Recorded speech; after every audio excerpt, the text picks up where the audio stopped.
دیارە لە ماوەکانی ڕابردوو بابەتێک گەڵاڵە بوو لە نێو سۆشیال میدیا و هەرای نایەوە. من هیچ کات خۆشەویستی بە حرام و بە بابەتێک نازانم کە ئەو بابەتە زۆر خراپ و زۆر کارەسات بنێتەوە. لە ماوەکانی ڕابردوو میدیا کار بوو، بەڵام دواتر پەلی کێشایە سەر نووسین، بەڵام دواتر وردە وردە دەستی کردە نووسینی هەندێک بابەتی ناخی، ئیتر هەستمان کرد عاشق بوو. ئەمڕۆ میێوانداری ستۆدیۆی بەیانی باشە. دیارە لە ماوەی ڕابردوو هاوسەرگیری پێک هێنا، بەڵام لە سۆشیال میدیا دەنگدانەوەی نایەوە و بوو بە هەرای سۆشیال میدیا. ئەمڕۆ لە ستۆدیۆی بەیانی باش میێوانمانە گفتوگۆکەین سەبارەت بە پرۆسەی هاوسەرگیریەکەی و ئەو دەنگدانەوەی کە لە سۆشیال میدیا بوو بە باس و خواستێکی گرنگ لە ناو سۆشیال میدیا. میدیاکاری دێرین و ڕۆژنامەنووسی بەتوانای سەردەمانی کە ئێمە لە ژیاندانە بووین. مامۆستاشم جەباری زۆر زۆر بەخێربی مامۆستا، بانیت باش. هاوسەری عزیزت زۆر زۆر بەخێربی مامۆستا. مامۆستا با لەوە دەست پێ بکەین، سەرەتا پیرۆستان بێ، پیر و خڕۆ بن پێکەوە. ئەم هاوسەرگیریە بۆ لە سۆشیال میدیا دەنگدانەوەی لێکەوتەوە. سەرەتا ڕێز و سپاسم بۆ ئێوە و بۆ تەلەڤیزیۆنی کەرکووک. ئەو تەلەڤیزیۆنەی وابزانم 6-7 جارە من بانگەکەن دیدارم لەگەڵا ئەکەن، گەورەی خۆتان دەرەبڕن. سپاس بەجەناب. من لەگەڵ ئاغای خان دەوری 7-8 ساڵێکتر ئەناسین لە ڕێی کۆڕ و کۆبوونەوەکانی ئەدەبی. لە مێرەجانە شعریەکانە یەکتر ئەبینین. ئەوەی ڕاستی بێ ڕەگەسپەرستی نەبێ. من ئەوەڵ جار کە بینیم شعرێکی عەرەبی خوێندەوە، بەڵام کەوتی ئایە سەردار بە ناوی سەردار زانیم کوردام. وەکو بڵێ نەختێک هەستم بۆی جوڵایەوە، نەک هەستی دڵداری، هەستی بڵێ نەتەوێت شانازی بە کوردێکە. 2 ساڵ زیاتر ئێمە بەیەکەوە لە کۆڕەکان ئامادە بووین. ڕێزش تایبەتیمان هەبوو. پێشتریش باسم کردو بۆ هەنێ دەستگای تەلەڤیزیۆنی تر، دووبارەی بکەمەوە زۆر ئاساییە. ئەچین بۆ بەغا بۆ کۆنگرەی یەکێتی ئەدیبانی عێراق. وا ڕێککەوت بە یەکەوە دانیشتین لە ناو ئۆتۆبێلەکەیە. وتی لەکەیەوە تۆ ئەندامی یەکێتی نووسەرانی عێراقی؟ وتم لە 3/86ەوە. بەڵام من پێش ئەوەش و پێش ئەوەی بێم بۆ تەلەڤیزیۆنیش من بابەتم بڵاو کردوێتەوە لە ڕۆژنامەی ئەلئەخباری بەغدایی لە 7 حوزەرانی ساڵی 1966ەوە. هەموو بابەتەکانش ماڵگرتە بوو. قسەم لەگەڵا وتم وتی چۆن بوویت یعنی ئەندام کتێبێکت نییە چاپ کراو؟ وتم وەکتی ئێمە ئەوەی دە بابەتی لە ڕۆژنامەکان و گۆوارەکانە هەبێ، مافی ئەوەی هەبوو بێتە ئەندام. من نەکدە دەیهام هەیە، هەمووشم هەڵگرتووە لای خۆم وەکو بەڵگەیەک چۆن بڵاو کراوەتەوە تا ئێستش ماوە. وتی باشە بۆ نایکتە کتێبێک؟ وتم تەمەن و پیری و تااقەتشی وتی نەخێر وامەڵێ. وتی من لەگەڵتام بەڵێنم بدەرێ. ئەم خۆی 3 کتێبی چاپکراوی هەیە، 2 دیوانە شعر و کتێبێکی وتار و شتیوای بڵاو کردوتەوە. وتم ئینشاءالله. وتی وادم بەڵێنم بدەرێ. وتم بەڵێن. ئێتر بە دوامەوە بوو. یاڵە کاکاشم یاڵە. ئێتر لە ڕێی ئەم کتاب من دوای لەسەر قسەی ئەم بەڕاستیەکەی لە هاندانی ئایەخان من 5 کتێبم بە چاپگەیاند. کتێبیش نەک دەلاپەڕ و سیلاپەڕە، کەمترین یان 300 لاپەڕە بۆ ئەوەی زۆر بچووکە، کۆمەڵی شعر و شتیواتی هەیە. ئێتر ئەمە زۆر لێکی نزیک کردینەوە، وەکو بڵێت دڵدارەیە بینمان پێیا بوو. چەند ساڵ؟ وتم ڕۆژێ وتم باس کرد، وتم ئایا خان ئەزانی خۆشم ئەوەی؟ وتی من تۆم زیاتر خۆشەوێ. وتم بێنە دەست. ئێتر من بەڵێنم پێدا بیخواسم، لە دڵیش مار ئەوە هەبوو. بەڵام ئەوەی ڕێگەی لێگرتم خێزانەکەم نەخۆش بوو. وتم ئەگەر ئەمە بزانێ ینی خەمەخوا و چاوەڕێم کرد. 2 ساڵ و 3 بانشی پێچوو مناڵەکانشم زۆر داوایان لێکرد وتیان بابە نابێ بە تۆ بە تەنیابی و من حەوت مناڵەمە هەر کەس لە ماڵی خۆیەتی نابێ بە تەنیابی و تاکەی و تۆ ئەبە تەمەنە وتم واللهی باشە مادەم هەر ئەڵێن من خۆم یەکێکم هەیە ئەی ئان ناسی ئەوان چکە هاتوۆتە ماڵمان لەگەڵ کچەکەما پەیوەندیان هەبوو وتم ئایا خان وتیان هەم پیرۆزە و تەواوتر بەڵام ئەو خەڵکە نازان بۆ هۆیان کرد بەر لەوەی بچینە ئەو باسە لە دوای چەند ساڵ پێت وت خۆشتم 4 ساڵ خۆشەویستی لە یەکتر دڵنیا بووین کە ئەتوانین بە یەکەوە بژین من بە تەمەنم لە زۆر گەورەترم لەو بەڵام ئەو بە منی وتتی تەمەن بربەست نییە لە ڕێگەی خۆشەویستی ئێمەیە من ئامادەم باو پرسیارە لە ئایخان بکەین کرمانج ئایخان تەمەن ئەبێتە هۆکاری خۆشەویستی خوي رقم تمن مجرد رقم يعني من حسب تصورم اقر تفاهم هبي اقر احترام هبي بين دو كسبلين بتابت بين الجن وسلام اقر تمن يعني هرشن بيشن جواز بي ريق اكا يعني علاقه استمرار بي زواج استمرار بي بلام اقر لنفسي تمن كبن نفسي جيلك ونفسي تمن نفسها موت بس تفاهم نبي زور صعبه تفاهم فامشى اما بيكتر ما الحمد لله قناعتها بتفاهم ما هبي ريز احترامات وحرمتها بو عاطفه ورومانسيه بو الحمد لله الله نفسي يجي لي يكن يعني فالحمد لله يعني ما نعنى بو معارضه بو فتوكل ما كل سوقان الحمد لله بيروستان بيتو خود خلشي كفريت وايا والله كسوكارت ياخذ كسانيه كمي خزانت هيك لا معارضه نبون لا لو أبي توزي خوشك جوراكم وبراي جورام وتيان مراجعي خوت بك أما زواج تقرير مصيرة أما نك بليهر وتشتي وقبة آسانة عشرة عمره أما يعني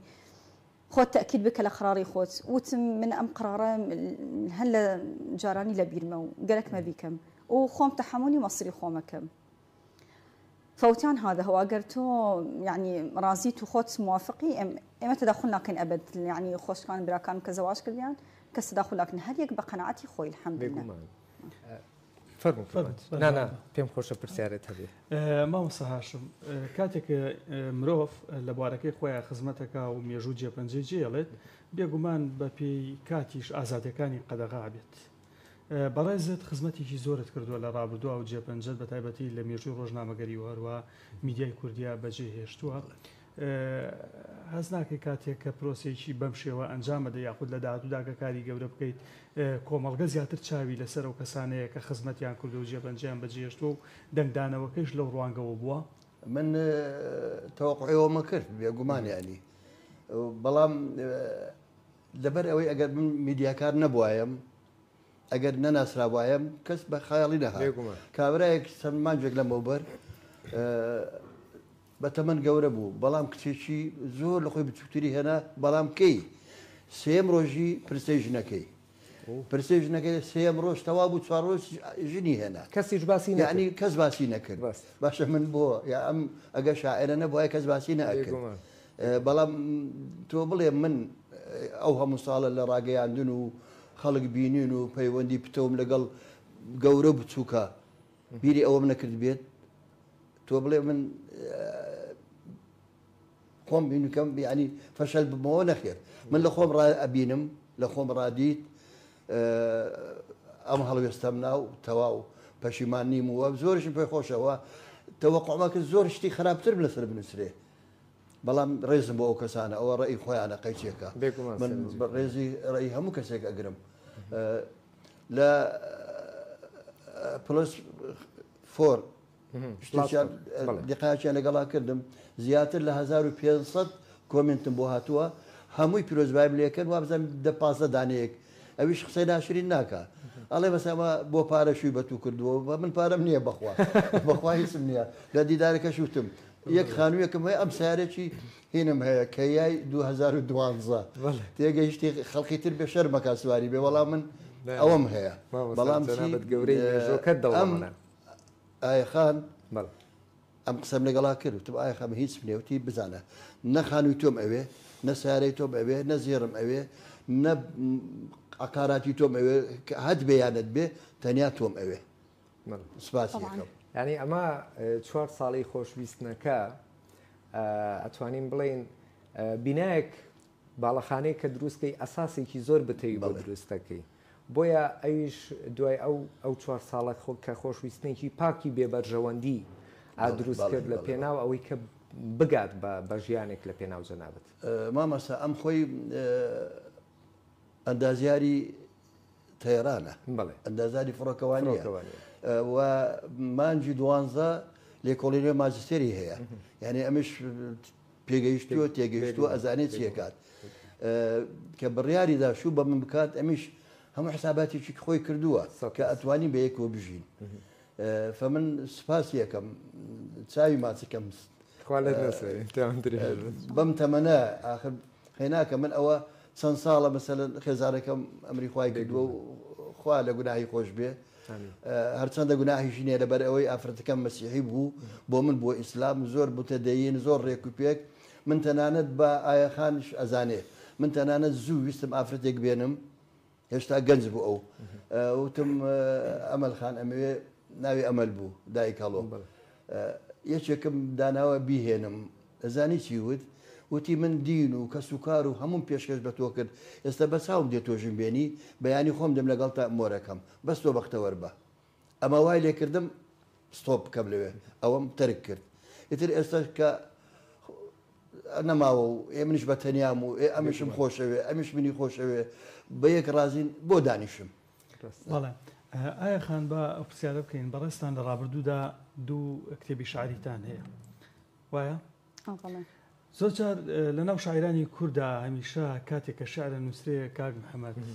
ئەو شەگەلانە نووسرێ گلەیە لەوەی کە بە خۆشەویستەکانیان نەگەیشتونە جۆرێک لە بێ هیوایی جۆرێک لە بێ ئومێدی بەرامبەر بە ئاین بەرامبەر بە کەلتور بەرامبەر بە ژینگا بەرامبەر بۆ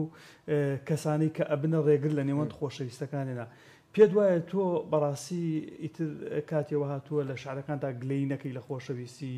و ئەو شانە تۆیان گەیان بۆ کەسێک کە ویست ئیتر شعرەکانت پڕ بێ لە ئومێد پڕ بێ لە خۆشەویستی پڕ بێ لەوەی کە بەڕاستی ئەگەر هەوڵدەیت ئەتوانی بگەی بۆ کەسێک کە مەبەستە.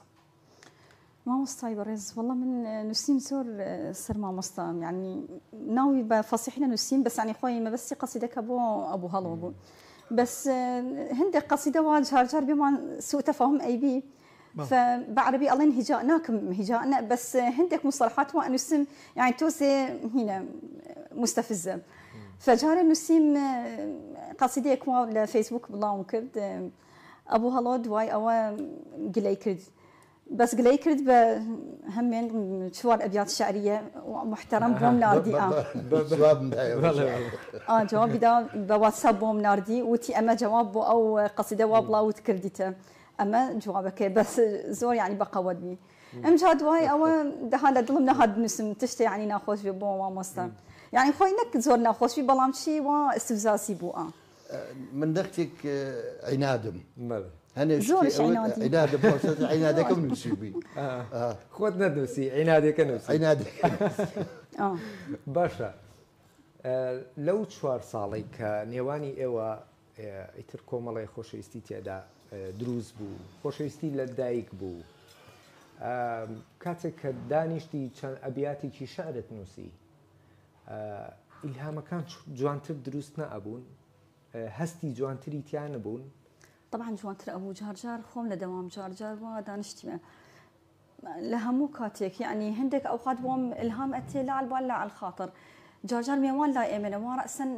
سيركم ووضعك تخيلكم كأنما أبو هالو موجودة رأسا بوم إلهام به فتشي كم لمسوداتي موبايلي خوي أنسم يعني شعرهم بو جوريتر ألم قبل ما بيش إلهام كبر ولا بينم ورقوا قلمي أنسم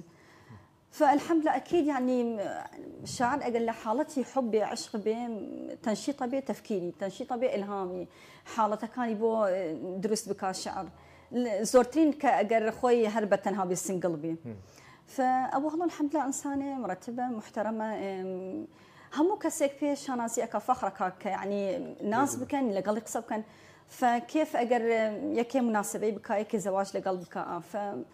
براسي من خوش حالهم ومطمئن مزور ومرتاحم اختيارك جوان وسليمة وخوم راسيمة لإيساش الله حتى لآخر يوم لجيانم من متمسكم بأمبيا وزور زور قلبا وقالبا وبهمو تفكير وعقل مدلم أما يقدوميش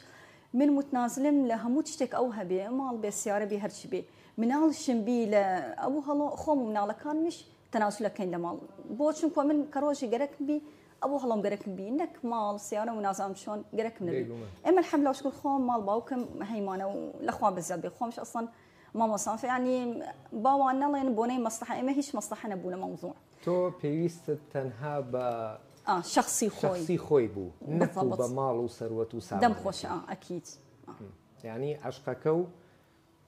هاشم جباري خودي خوي تويست بالضبط من اعتباركم كأنه كرة جنجة كرة عزو من زواج لقل كردي ما أقر خوانك جنجة طبعا جنجة أكيد ما شاء الله شجوهنا الصلوات ما شاء الله عيني بارد عليه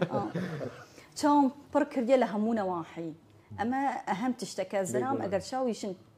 بركر تيركرت أو جنا قد سيرناك راس شب براسي بلين إما يسووا مشاكل أبي المكاتب فراغ عاطفي بلين العفو زلام شاوي جن برناكا يعني شجن شاو زلام برناكا فأمينة سيركا يمنا ويسروا بكيف هناك بس أجر لهمونا حيك تفاهمها بي وهيج تغريك نبي خلالك نبي ولو كمال بو رب العالمين سبحانه وتعالى بس قدر الامكان بشر وابكا هندك تنازلات بكا يعني نك الا همو تشت مثالي بي باش فحياه حتى بردوام بي لازم لهندك تشت تنازل بك حتى ام ريقه بلين سفينه كاستمرار بي بيشوي كرمات برسياركيكا لم توار صاله قريايت زوريش اما بياني قريام او كاربو جار ابو هلو سبب وجار او هندك اسباب جار قريام مثلا وانا كان بنصيبي من جار اما بين واسو تفاهم من زور عاطفي مزيو روندك متي بنسنوا شاعر بن زور حسب الناس زور عاطفي من جاراني وانا بوم بس كات رحمتي دايكم امري خايكت من وابوم يعني زيف بوي واش ان شاء الله مردو ايش في المسك مزو اتي بخواره وزو تاثر من الله كان ايجيرين وانا كظلم ابي ظلم زور تاثير ابي والله جاي ترى كيت السركه هاشم ابي زور لا كمان طبعا من بالينا من بيداوا دستي هالناقرم طبعا ليش دسمنا تو هالناقرم ما مصا هاشم باب سري اشتركين تيروانيني مروفكان بو خوشويسي جوازه بپی ازمون کاگ محمد هندي خلق پی وایا کاتێک خوشویسی چی لدەست دا یاخود کەسی خوشویسی لدەست دا کات ژیان بۆی قەرەبووە کاتەوە کەسیی باشتر هێنێتە ژیانی پێت وایە خۆشەویستی خاتوڕیان کۆتایە بۆ تۆ خۆی تێی کۆتا دەکتێ زەحمەتە تێگەیشتی بەڵام من وابی دەکەمەوە ئەو سە ساڵە ژیانم ماوە زۆریش دڵنیام کە سەرم لایەوە ئیترەوە ژیانە زەمیرشم مرتاحە خۆشم مرتاحم یعنی بە دڵخۆشیەوە سەر ئەنێمەوە یعنی ئەو چەند ساڵە مام بە خۆشی ئەژیم دڵنیام لەو چەند ساڵە ئەوجا ئەگەر 10 ساڵ بێ 5 ساڵ بێ 2 ساڵ بێ وەکو ئەڵێن ئاخرت خێر بێ من ئێستا ئاخرم خێرە پێت وایە خۆشەویستی لەم زەواجی کە لە ئێستاە کردت پێت وایە خۆشەویستی هیچ کات پەیوەندی بە تەمەنەوە نییە من کە ئەو هەنگاوە منە کە پێم وتخۆشتم ئەوێ کەلیمەیە قورسە لەوانەیە بڵێ عیبە بۆ تۆ من لەو تەمەنە چۆن بە من ئەڵێ منش مناڵم وانە لەوانەیە وا بڵێ لەوانەشە بڵێ ئاکەوتی خۆشەویستی دەربڕینی خۆشەویستی قەناعەتە فەم قەناعەتم هەبوو بەم خۆشەویستیە و زۆریشم پێخۆشە و زۆریش دڵنیام کە ئەنجامەکەی باش بووە و باش بێ باشە ئەم پرسیارە یعنی بۆ هەردوو لە کرماچ پێم خۆشە وەڵامەکەی وەرگرم خۆشەویستی تەمەنە زانێ یاخود نایزانێ من ئێستا گەشتەوە قەناعەتێ تەمەن نازانێ تەمەن نازانێ نەخێر ئایا من بەنسبەتی من و بەڵگەی خەڵکی تریش بووە ئێستا من باوکم وەختی خۆی بە تەمەن بوو باوکو 94 ساڵیشیە بەڵام نۆژینی هێنابوو مەبەستم یعنی دایکمی هێنا دایکم لە باوکم 40 ساڵ بچووکتر بوو بەڵام نەتیجەکەشی لە دایکم پێنج مناڵی بوو باوک تەمەن نازانێت تەمەن نازانێت ینی هەر هەمان پرسیاری لەسەر هەمان پرسیاری خۆمەمێنم تەمەن خۆشەویستی ئەزانێت نا طبعا أكيد والدليل إيما والدليل او سەرۆکی فەرەنسا ئیمانوێل ماکرۆن لەگەڵ خێزان يعني زۆر فەرقێ بینیان دیارەکەش هەم وما شاء الله متفاهمين زور كسن يعني نك بس إما الحب أعمى يعني عشق وحب ناس يعني التمن بشو قورا سبحان الله يعني جار أبيني منال لقل قورا يعني أما سبحان الله نوعك لعاطفة رب العالمين كات يقذف المحبة في قلب المقابل بو شخصك هيش تمن مستويات اجتماعية شكل ناوي حاجز الثمن أبي مجرد رقم مطابع أما عاطفة يعني أما نكبة ثمن أو نكبة حالة اجتماعية زور أمراء رؤساء ملوك حزيان لفلاحات بون لماك شيء بسيط معلمة بون فلاحني نبون بو سبيل المثال فدها ما أبي مستويات نازانية ثمن نازانية جان كاكاشم زور وریایە هەرچیەکە سەریحە کاکاشم با پرسیارێکی تر بکەین ئەم بابەتیان دوور لە خۆشەویستی دوو کەسی ڕۆشنبیر بەیەگەیشتوونە لە ڕابردوودا خزمەتان بە کۆمەڵگە کردووە پلان و پرۆگرامتان ئەوەشە لە داهاتوودا بەردەوام خزمەت بەکایەکانی ڕۆشنبیری ناو کۆمەڵگە بکەن و یاخود پێتان وایە لە ئێستا بێژیانێکی سادە و دوور لە جەنجاڵی کۆمەڵگە بەسەر بەرن و دوور بکەونەوە لە خزمەتکردن و ئەوەی لە ڕابردوودا کردوتانە بەڕاستی حەقتان بە خۆتان و کۆمەڵگەشداوە بە پێچەوانەوە بێ بەردەوامی زیاتر بەرهەممان هەبێ بڕیارمان داوە بە دووقۆڵی کتێبێک بنووسین دەربارەی تاقیمانەی خۆمان و دەربارەی ئەو شتانێک کە بەسەرمانە تێپەڕیوە عەشقەکەشی تێکەن بەڵێ خۆشەویستیەکەشی تێکەن ئەمە دەسمە ئەبێ لە ناوی ئەسڵ بەڵگەیەکی ئێمە بەردەوامە بین ینی کاک محەممەد ئیشی یەکلایەنە نەماوەی نەبێ گومان دەبێت بە دووقۆڵی کاری لەسەرکردن زۆر باشە ژیان وەکو باست کرد تەمەنە لە تەمەن هەندێک کات کۆمەڵێ لە خۆشیدا ئەژین بەشێکمان لە ناخۆشیدا ئەژین ئێستا ژیانی تۆ بەناسینی ئایەخان قۆناکی ژیانت باگەڕین لەو دیوەی کە هەندێک ڕخنەیان لێگرتی هەندێک بوو بە بابەتی گەرمی سۆشیال میدیا ئەڵێ ڕخنە ئەەکەم بە بەردێک و لەژێر پێم دای ئەنێم بۆ ئەوەی بڵندتر بم پێی با من بەسەرێکی بۆ بێن لەسەر ئەم مەسەلەی ڕخنە ئێمە وەکو تەلەڤیزیۆنی کەرکووک لە بەغاوە تعلیقاتمان بۆ ئەهات کاتی خۆی تالاقەت دوای 92 پەرلەمانی کوردستان دامەزرا جنێومان بۆ هات من وەکو خۆم ڕەزامەندی کاکۆسرەت و مەکتەبی کاکە بەسعود مەبوو ساڵی 92 تیان مەیە تەلەڤیزیۆن بەجێ بێڵەوە تۆ مەکتەبی کاک بەسعودیان توێ پێشمەرگەی پارتی لا ئێمە کاکۆسرەت و مامەسا جەوهەر ئەوان وتیان مێ بمێنەوە لەوێ کاکۆسرەت خەبەری بۆ ناردم وتی ئەگەر ئەتەوێ بێ ئێمە ئەتهێنین خۆت مێ نەبادە لە سەیتەرە بگیرێ مەبەستم من کە مامەوە تعلیقاتمان بۆ هات یەک لە تعلیقان ڕۆژێک من خەفەر بووم تعلیقکم بۆ هات لە بەغاوە بەڕێوەبەری هێنایوتی ئەمە بخوێنەوە ئێستا کەی کە فلیم سعات دەونیویشەوە فلیم لەزەوە سێرم کە نووسراوە جەلال تاڵەبانی لە کۆنگرەی یەکێتیە بۆ ئەوی پەڵاوەکەی نەدزن لەبەر بنباڵی خۆی ناوە لە ژوورە وتم مامەستا عیبە ئەمە وتم خۆ ناسێ بۆ مزگەوت موکتەمەری خۆیەتی کۆنگرەی خۆیەتی چۆن پێڵاودا ئەکەنێ ئاخر چۆن ئەوە وتی وەڵا ئەبێ بخوێندرێتەوە ئێمنی ئەتوانی بڵێ و من زانیم ئەمە پیلانێکە لە سوکە من کە بۆم ئاهات تعلیقان تەوزیع ئەمدایە حەمامۆندی ئەمدایە شەفیق ئەمدایە عوبێت ئەمدایە ڕزگار شوانی خۆم لێ دوورە خستەوە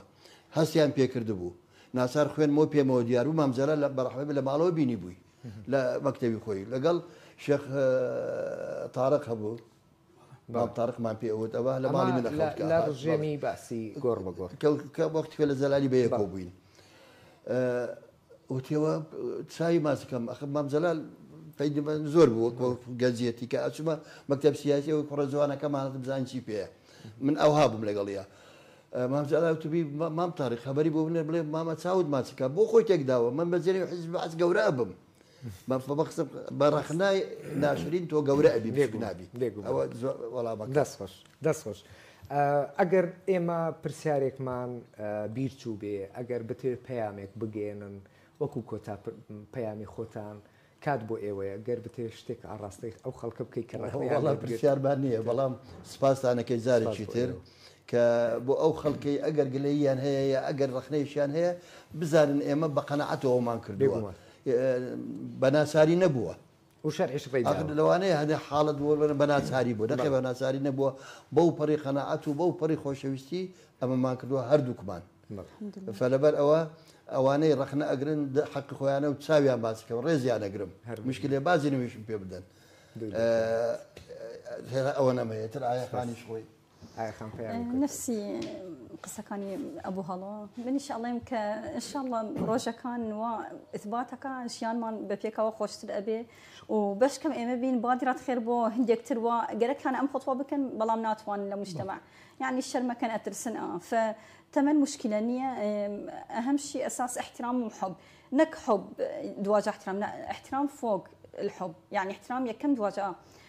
حبتي تفاهم قناعة القناعة كنز لا يفنى يعني دائما بشر أجر مطمئن بقناعة هذه بهموتش خوي حياتي خوي خوشك آسانك ودواجه إما سباستي لهم ولا يكوا لقاء لقال إما كرديان مثلا بيت الثقافي لكركوك قناتي بلاس فور قناتي جنابتان فضائية كركوك فزور ممنوني بو همولايك ودستان خوش بيو إن شاء الله هوادارين حياة مان جوان تربية وإيواش سركوتو إن شاء الله سركوتن بو إيوا زور دلخوشين دوباره بيروستان بي ببنى نمونيكي جواني كوما بريزن إن شاء الله خوش بيو وما دەبووتان بێگومان هیوادارین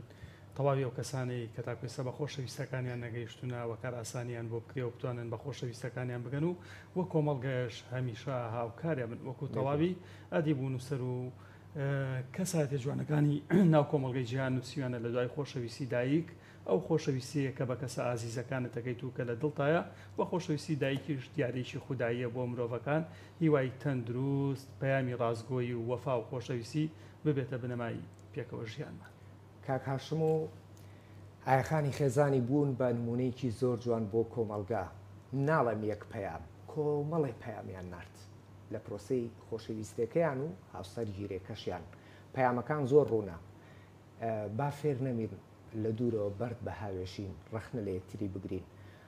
کاک هاشم و ئایەخان ڕەخنەکانیان کرد بە بەردێکی بچووک و لەژێر پێیەکان دایان ناو زۆر پێی بەرز بوون بە ئەوانەی کە دەیانەوێت بگەن بە یەک نمونەی ئایەخان و کاک هاشم جەباری ڕوونە و ئاشکرایە بەو جۆرە ئێستا لە پرۆسەی هاوسەرگیرین ئێوەش بگەن بە یەک عاشقەکان ڕەنگە زۆر کات دوور بە دووری یەکتری ئازار بەخش بێ بەڵام لە کۆتا کاک هاشم وتەنی تەمەن ناخوێنێتەوە خۆشویستن ئیتر ئایا تەمەنەکە گەورە بێت یاخود منداڵ بێت